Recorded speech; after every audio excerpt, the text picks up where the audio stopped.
Pwede na pala maging ice cream yung mga prutas. Nakakala ko dito to yung mga napapanood ko. Pero pwede pala talaga siya mga guys. Na kaya naman kung nagkikrave ka ngayon ng ice cream at may prutas ka dyan sa bahay, tara, gawa tayo ng ice cream.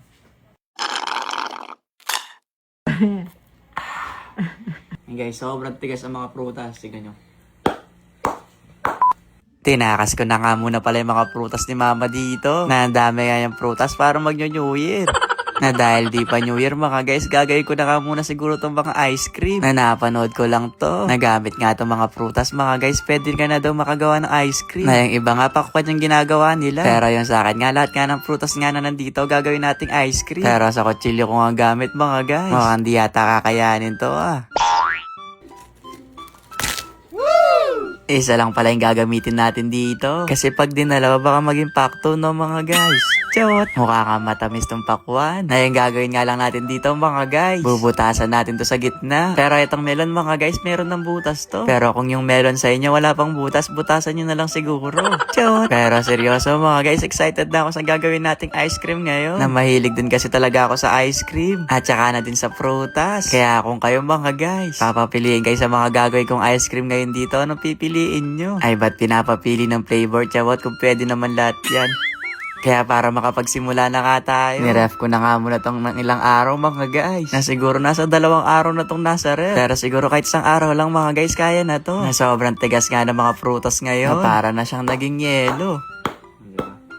Gatas lang pala yung ilalagay ko dito mga guys. Na di na ako maglalagay ng asukal. Kasi parang medyo matamis na rin naman tong pakwan. Na eto nga lang yung medyo matrabaho na part. Kasi medyo tumigas na nga siya. Kaya kailangan mo rin siyang kayurin. Na unti-unti nga, nagmumukha nga siyang sherbet. Na familiar ba kayo doon? Na yan na siya mga guys. Na parang gusto ko na yata itong i-taste test Pero marami pa tayong ginawa dito. Kaya sabay-sabay na natin siyang i-taste test mga guys. Na mukha rin masarap tong melon no. Kaya sinasabi ko talaga sa inyo kung may prutas kayo. At gusto nyo ng ice cream, heto na yung side mo para bumili ng mga prutas. Natinry ko rin pala tong maliit na dragon fruit. Kasi nung last akong uminom ng juice na ito, nagustuhan ko rin. Kaya sabi ko, try ko rin siya maging ice cream. Diba, pinag-eksperimentuhan lahat ni Chawot. Pati yung pinya. Ewan ko na lang, hindi tayo mga si mamaya dito mga guys. Heto na pala yung mga prutas na gagawin nating ice cream. Kaya mga bata, ready na ba kayo dyan? Kasi magtitinda na ako ng ice cream mamaya sa labas. Ikaw na lang pipili ng flavor. Kaya kung papipiliin kita, ano mas gusto mo dito? Lahat yan. Lahat to. Kakaiba naman pala yung customer natin ngayon mga guys, lahat daw to. Pero pwede naman pala lahat. Magkakasya naman yan sa iisang ko. Ang galing mga guys, para talaga siya tunay na ice cream. Ay, ang ganda pa dito, di siya ganun katamis. At ito na pala yung unang nagawa nating ice cream mga guys.